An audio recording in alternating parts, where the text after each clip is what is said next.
I never imagined that moving into Oakwood Estates would escalate into a relentless battle of wills with the most self-entitled neighbor I had ever met. At first glance, the community seemed like a dream. Manicured lawns, a sparkling shared pool, and reasonable HOA dues. However, the realtor conveniently failed to mention that the homeowners association was ruled with an iron fist by Karen Wilkins, a woman in her mid-50s sporting a highlighted blonde, "I'd like to speak to your manager" haircut. The trouble began 3 weeks after I settled in. To conserve water and attract butterflies, I had planted native wildflowers in my front yard. I had studied the HOA bylaws meticulously beforehand. The garden was 100% compliant. Nevertheless, at 7:30 a.m. on a Saturday, Karen appeared at my door. She was armed with a clipboard and wearing a neon yellow vest with HOA President emblazoned in bold letters. "Those weeds need to be removed immediately," she snapped, offering a tight smile that never reached her eyes. "The HOA has strict landscaping guidelines." "They aren't weeds," I replied calmly. "They are native wildflowers approved under Section 4.3 of the bylaws. They're drought-resistant and help local pollinators." Her smile faltered for a second. "Well, they look like weeds to me. As president, I have the final say. Have them gone by Monday or you'll face a $100 per day fine." She shoved a violation notice into my hand and marched away, her white sneakers clicking sharply against the pavement. I stood my ground. I emailed the entire HOA board, attaching photos of my garden and highlighted copies of the bylaws. I CC'd Karen on the message. Though I received no reply, the fine never materialized. Round one went to me, but Karen was just getting started. Over the next 2 months, I was bombarded with notices for every imaginary infraction possible. Trash cans, allegedly visible for more than 12 hours, they weren't.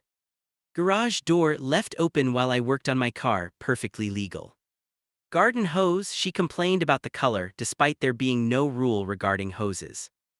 Each time I responded with a polite reference to the bylaws. Each time her fury grew. One evening she cornered me at the mailbox. "You think you're so clever," she hissed. "Just because you can quote bylaws doesn't mean you belong here. Some of us have standards."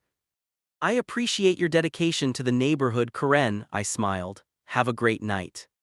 It became clear her vendetta was personal. She couldn't stand a resident who knew the rules as well as she did. But then, things took a dark turn. As a remote software developer, I rely on frequent deliveries. I noticed that important mail and packages, including an expensive graphics card for work, were vanishing.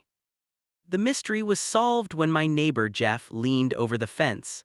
"I saw Karen with one of those mail forwarding forms," he whispered. "She was acting really suspicious, looking around to see if anyone was watching." The next day, the post office confirmed my fears. A mail forwarding request had been filed in my name, redirecting my mail to an address that public records confirmed belonged to Karen. "This is a federal offense," the postal clerk said gravely. "Mail fraud and theft are serious crimes. Do you want to file a formal complaint?" Thinking of the missing equipment, the late fees on my credit cards, and months of harassment, I looked the clerk in the eye. Yes, I would. 2 days later, the reign of Karen came to a crashing halt. From my window, I watched two federal postal inspectors and a local police officer approach her door. Her face shifted from indignation to genuine terror. That evening, the HOA vice president, Michael, called an emergency meeting. "Karen Wilkins has been removed from her position pending an investigation into federal mail tampering," Michael announced to a room full of whispering neighbors. He apologized to me publicly and promised to review all the bogus fines Karen had issued over the years. It turned out I wasn't her only victim. She had been terrorizing the neighborhood for years. 3 weeks later, the district attorney confirmed the charges. Karen was charged with felony mail fraud. She faced 3 years of probation, a $5,000 fine, and a permanent ban from the HOA board. My missing graphics card and personal letters were recovered from her home. The final confrontation happened at the local grocery store. Karen looked diminished, her shoulders hunched, her former authority gone. When she saw me in the cereal aisle, she froze. "You've ruined my life," she whispered with venom. "I was let go from the real estate office. Do you know what a criminal record does to a real estate license?" I placed a box of cereal in my cart and looked at her. "I didn't ruin your life, Karen. You committed a federal crime. There are consequences for your actions, just like there are consequences for having wildflowers in a yard, except only one of those things is actually against the law." Crimson-faced and speechless, the former manager of the neighborhood abandoned her cart and fled the store.